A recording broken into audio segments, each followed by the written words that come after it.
Hey everyone, it's Maureen with Mosey Girl Creations, and I did a collab here with Plaid by using some folk art texture medium paints and wanted to see how they looked on wood. And this adorable flag piece I got from Wholesale Decor and More, and I'll leave the links below. Super cute piece. First thing I did was separate the laser cut pieces of wood by what color I wanted to paint them. And it just kind of makes the process easier. It looks like there's a lot of pieces and it's really complicated, but it's not. You just paint them by color and then you put them together at the end like a puzzle. So the first color I'm using is bark, and it is a great wood. It's perfect for the frame of this picture. And the texture on it is really unique. It's like I don't know, want to say chunky, but yes, it has some life to it, and it's really fun to paint with. And I was excited to see how it would look on just something as simple as wood.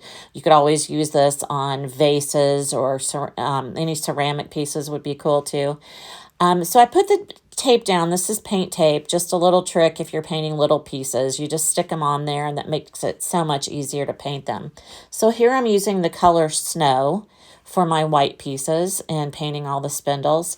And you'll see later I did use a second coat, which really brought that texture to life. And it's just a unique type of paint to try out. It's really fun. And so, again, this is the first coat of the Snow texture paint. They also have a tint. This is what I'm using here. It's a tint medium. And you can tint any type of, any color you want. You just mix it with this tintable medium and it becomes texture paint. So I used a red, I think it was a folk art paint I used here. And lo and behold, there you go. I've got texture paint to give it a little more depth and just a unique look. I thought that turned out really pretty. And it's so easy to paint with. It gives you really great coverage.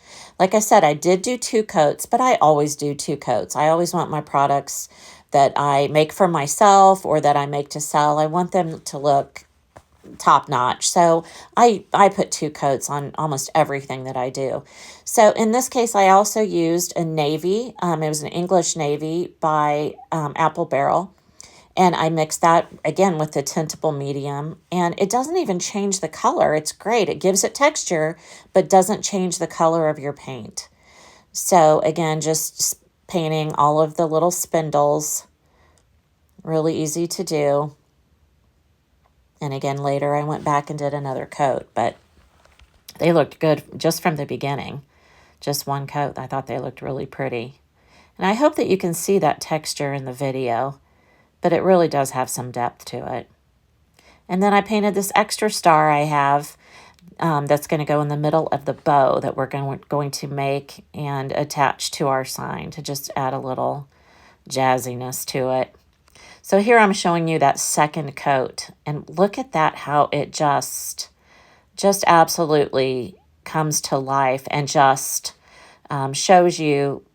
In this picture, I think you can see really well that texture that it gives. So if you're looking for just a unique texture of paint, it just gives it a little pizzazz, a little, like I said, a little depth to it. And you really can see it beautifully in person. And I hope you get the idea of it good enough on this video.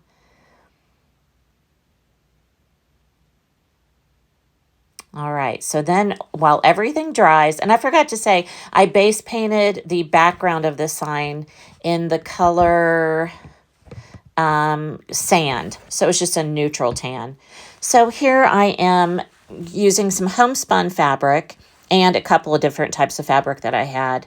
And I just snip the end and then rip the fabric all the way down. We're going to make just kind of a vintagey, messy looking bow. And I did the same with this blue fabric that I've had forever. It probably came from Joann's. But again, just a little snip on the end, and then you can rip all the way down the length or width, whichever you want of your fabric. And you can use themes, or I don't know why I have so much of this blue on here for you, but You get the idea. It's strange. I adore so much of it. But anyway, you can use themed fabric or just any combination that you like to make these fabric bows, and they look fantastic. You'll see I'm going to add a little ivory lace to mine as well.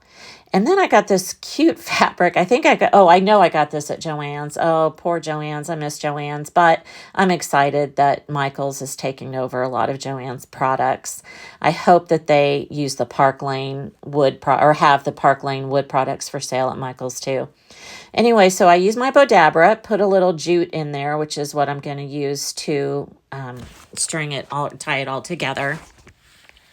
So I just start with the fabric. In this case, I just did it facing me to know, like sometimes I'll do it facing down. I'll do some tutorials for you for different types of bow making. But in this case, I just did it facing me, just back and forth, making loops. Brought in that navy, and because it's double-sided, I didn't have to twist it in between so that all of the color faces forward. And then, as you can see, just adding a little ivory lace. And then putting that homespun in the front. I never even knew what homespun fabric was until I started watching a lot of crafters. And that is just the most beautiful fabric. I got quite a few of like red, blue, white, and green, a lot of Christmas ones. But anyway, when you're done, you just tighten it, you flip it over, and you tie a knot in the back.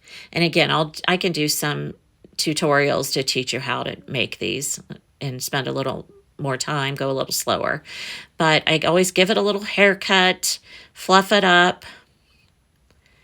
And at the end, I even end up cutting a little bit more off of it. The homespun will have a lot of strings, but you can either leave them or cut them off, or in between. In this case, I kind of did in between. I cut off some of the ones that were kind of chunky and left some string too. So it looks kind of farmy. Is that a word? Farmy. Anyway, so I use this glue that's called Stick Fast. And you don't have to use very much at all. Just tiny, as you can see, just tiny little dots. And be careful not to get this on your hands because it is a very strong glue. So that's why, again, you don't have to use a lot. I literally just put dots on the back of things to get them to adhere to my products. And it doesn't take very long for them to be permanently attached either. And if you use this flag from Wholesale Decor and More, keep in mind that 2 of those sides are shorter and 2 of them are longer. So just make sure you are aware of where you're putting the sides together, or how you're putting them together. So here, it's like I mentioned earlier, you take those pieces and you put your puzzle together. And of course, you'll have a picture of this to kind of go off of from their website. But you just kind of lay them to look at that, and just comes together in no time. And then it's time to start the gluing. So I just used, again, the Stick Fast and just took one piece at a time and glued them down. And you can see I just used tiny dots. I'm not squeezing the whole length of the wood. It's so strong, you don't need to do that. Now you could have made this I could have made this a little more vintage by sanding some of the edges. I have a few more of these pieces these, collections of the sign that I'm going to paint in different styles. I'm going to do some that are more vintage, some that are just,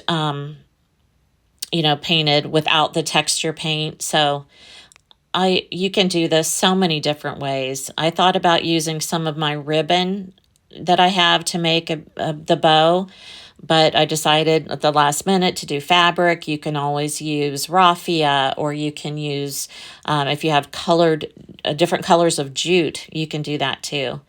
But it just came together really cute with the textured paint, I thought. So I just kind of left them as is. I didn't do any antiquing or any sanding. So then I went ahead and applied the stars. The stars you could even put in different patterns on here. You could put them kind of around the 1776. I chose to just put them in a straight line across. I just kind of liked how that looked. So again, just kind of laying out the pieces before you start gluing to make sure you have everything where you want it. And I saw this on Wholesale Decor and More's website or on their Facebook page, and I just loved this.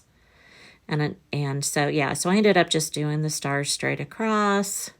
Now, when you are gluing the little things like these with the stick fast, be really careful not to get it on your fingers, because again, it sticks really. It's very strong, so you don't want to get any on your hands.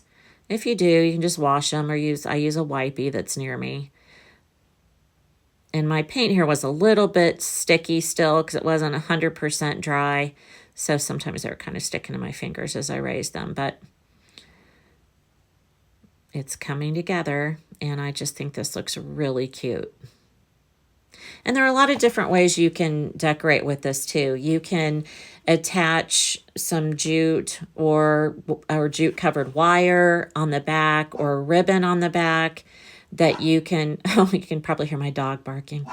But anyway, you can use something to hang this picture, or you can I have some picture holders that I can just set this in. Sorry, I'm distracted by my dog. Little Frances. Frances is her name. She's about, 10, 11 pounds, but she can get a big bark going on her. A little trouble with that one there.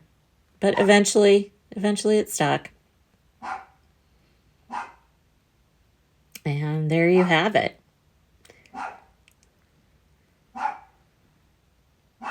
So now it's time to attach that bow. I just used some hot glue on the back of it. I really don't know why this is so slow. I'm fairly new, not brand new, but fairly new to making videos, and sometimes I'm trying out some different types of editing. So apparently I clicked slow down on this one. So slow motion, really show you how it comes together. So I just put it as high up in the right-hand corner as I could, because I didn't want to cover up very much of the actual wood. And then I'm just going to hot glue that star into the middle of the bow. Again, sorry about the slow motion here. Didn't realize I did that.